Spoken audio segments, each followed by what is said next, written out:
Hello students, welcome back.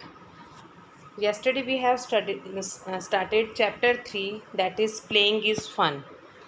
In this chapter we have started about games, different types of games like indoor games, outdoor games, captain's responsibility about the game, our champions of our country.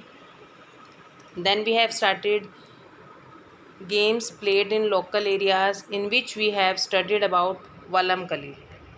Today we will start about kabaddi. आज हम कबड्डी से start करेंगे. Kabaddi is a popular game in almost all the states of India. It is known by different names in different parts of the country. It is called Hututu in southern parts of India, ha habdu Hadudu man के लिए and Chukitkit women के लिए in eastern India and kabaddi in northern India. देखो बेटा, कबड्डी का नाम आपने सुना होगा. ये बहुत ही फेमस गेम है जो इंडिया के सब राज्यों में खेली जाती है. इसको अलग अलग नेम से जाना जाता है. जैसे इंडिया के साउथ पार्ट में इसको हुतुतु कहते हैं और नॉर्थ पार्ट में मैन वाली गेम को हादुदू कहते हैं और वुमेन की टीम को चुकिटकिट कहते हैं. उसके बाद kabaddi is a team sport. It needs a high degree of skill and power to hold one of the breath while running in. Kabaddi एक टीम स्पोर्ट है जिसमें हाई डिग्री स्किल चाहिए, पार चाहिए. एक ही सांस में चलते चलते भागते भागते दौड़ते दौड़ते उसको हमने खेलना होता है. In kabaddi there are 2 teams.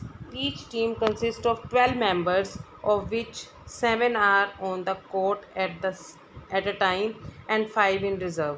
Kabaddi में 2 टीम्स होती हैं और हर टीम में 12 मेंबर्स होते हैं. 7 कोर्ट में खेलते हैं और 5 को रिज़र्व रखा जाता है. अब ये कबड्डी खेलने का तरीका है इस पूरे पैराग्राफ में. मैं इसको जस्ट गो थ्रू करती हूँ और फिर आपको बताती हूँ. ध्यान से पढ़िए और सुनिए. The kabaddi playing area is divided by a line into 2 halves. The side winning the toss sends a raider who enters the opponent court chanting kabaddi kabaddi. The raider's aim is to touch any or all the players on the opposing side and return to his or her court in one breath.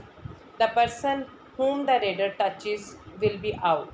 The opposing team tries hard to hold the raider and stop him from returning to his court until he takes another breath. If the raider does not return to his court in the same breath while chanting kabaddi, he will be declared out. मैं आपको इसको shortcut में समझाती हूँ कि इसमें क्या लिखा है. कबड्डी के एरिया को, जहाँ पर कबड्डी खेलने जाने वाली है, वहाँ पर उस एरिया को 2 halves में डिवाइड किया जाता है बाय अ लाइन. ठीक है. टॉस होती है. जो टॉस जीतता है वहाँ से एक प्लेयर दूसरे की तरफ चैंटिंग करता हुआ, यानी कबड्डी कबड्डी रिपीटेडली बोलता हुआ जाता है और उनमें से किसी एक प्लेयर को एक ही ब्रेथ में बोलना है, एक तो पहली बार, और किसी एक को टच करके अपनी तरफ आना है या अपनी बॉर्डर लाइन को टच करना है.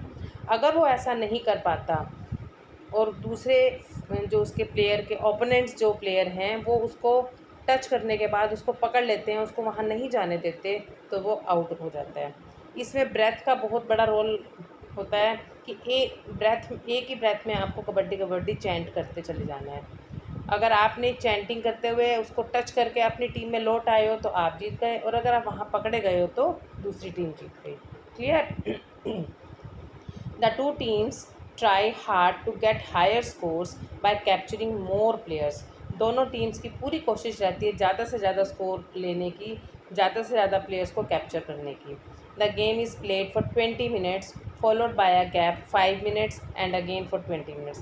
पहले 20 मिनट खेला जाता है, फिर एक गैप होता है 5 मिनट का, and then again for 20 minutes. ये लोकल एरियाज़ की अलग अलग हम आपको गेम्स बता रहे हैं. अब आ रहा है काइट फ्लाइंग, पतंगबाजी. Kite flying is an internationally famous game. It is popular with the children and adults of almost all the states of India. Kite flying एक इंटरनेशनल फेमस गेम है. आपको जानकर हैरानी होगी, आपको लगता होगा कि शायद ये इंटरनेशनली नहीं खेली जाती है, बट ये बहुत ही पॉपुलर है। इसको बच्चे भी खेलते हैं, बड़े भी खेलते हैं। Every year on Makar Sankranti thousands of people all over the country, specially in Gujarat and Rajasthan, celebrate the festival and fly kites of different shapes, colours and size.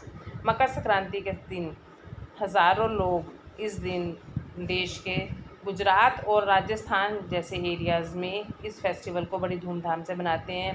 अलग अलग शेप्स की, कलर्स की, साइज़ की पतंगें उड़ाई जाती हैं।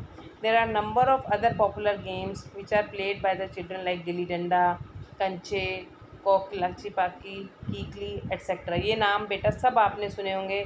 अब शायद आपने कम सुने होंगे, आपके पेरेंट्स के तो ये गेम्स रहे हैं, उनको अच्छे से पता होंगे। आप उनसे डिस्कस कर सकते हो कि ये गेम कैसे खेलते हैं, अगर किसी को नहीं पता तो। Other than local games, there are martial arts learned and displayed in different forms in different states of India. Local games के अलावा मार्शल आर्ट्स भी हैं जो अलग अलग राज्यों में खेली जाती हैं इंडिया के, जैसे थांगटा मणिपुर में, कलायरेपत्तू केरला में, गटका पंजाब में, सिलम्बम तमिलनाडु में। Learning martial arts is not easy, कोई आसान गेम नहीं है। One has to learn the skill from experts in specific arts. इस गेम को खेलने के लिए स्किल्स को लर्न करना बहुत ज़रूरी है, और एक्सपर्ट से सीखते हैं, ये अपने आप नहीं सीख सकते। The skills need to be practice regularly, और इस गेम की अच्छे से प्रैक्टिस भी बहुत ज़रूरी है। These days taekwondo and karate are becoming very popular with the children. Both are Korean martial arts and children are learning them for their self defense. आजकल टाइकवांडो और कराटे बहुत ही पॉपुलर हो चुके हैं बच्चों में। दोनों की दोनों कोरियन मार्शल आर्ट्स हैं, और चिल्ड्रन इसको सीखते हैं ताकि वो अपना सेल्फ डिफेंस कर सकें, अपने आप को बचा सकें, आत्मनिर्भर बन सकें। अपने आप को बचाने के लिए सेल्फ डिफेंस के लिए काम आता है। Do you know games such as chess, ludo, snakes and ladder, playing cards, polo and martial arts of judo and karate had originated in India. क्या आपको पता है कि ये सारी गेम्स जो अभी मैंने नाम बोले हैं, चेस, लूडो, प्लेइंग कार्ड्स, पोलो, मार्शल आर्ट, ये सब के सब जूडो और कराटे इंडिया में ही ओरिजिनेट हुई थी। It was from here that these games passed on to other countries where they were further developed. यहीं से इन गेम्स सारी जो हैं दूसरी कंट्रीज़ में पास हुई और वहाँ पे अलग उसकी डेवलपमेंट हुई। Now let's revise what we have studied in this chapter. एक बार हम शॉर्टकट में देख लेते हैं इसकी समरी।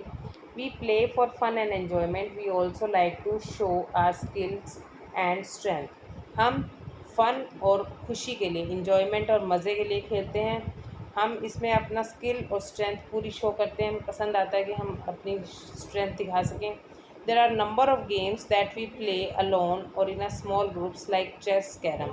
बहुत सारे गेम्स हैं जो हम छोटे छोटे ग्रुप्स में या अकेले भी खेल सकते हैं, जैसे कि चेस और कैरम।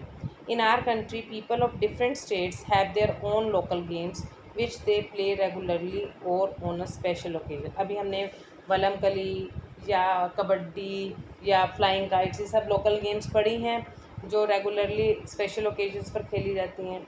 द बोट रेस वलम कली is originated in Kerala on the occasion of Onam. ये हम सब पढ़ चुके हैं कि वलम कली ओनम के ओकेजन में केरला में ऑर्गेनाइज़ की जाती है। थाउजेंड्स ऑफ पीपल इसमें पार्टिसिपेट करते हैं और इसको एक ग्रैंड इवेंट बना देते हैं। Kabaddi and kite flying are some of the other local games of India, ये भी हम डिस्कस कर चुके हैं। Martial arts like thangta and gatka are practice in different parts of our country. ये भी हम बता चुके हैं कि अलग अलग कंट्रीज़ के पार्ट्स में, कंट्री के अलग अलग पार्ट्स में ये मार्शल आर्ट्स और थांगटा और गटका जैसी गेम्स को प्रैक्टिस में लाया जाता है। अब वोकेबलरी में 3 ही वर्ड्स हैं इस चैप्टर में। मजेस्टिक मीन्स ग्रेट और बिग, बड़ा या महान। मार्शल फाइटिंग स्किल्स, लड़ने की कला। ओपोनेंट कॉम्पिटिटर, हमारा जो खिलाड़ी जो ऑपोजिट टीम में है उसको ओपोनेंट बोलते हैं। कॉम्पिटिशन में जो आ रहा है कॉम्पिटिटर के नाम से जाना जाता है। Thank you, have a nice day. ये आपका चैप्टर कंप्लीट हो गया है। थैंक यू बेटा।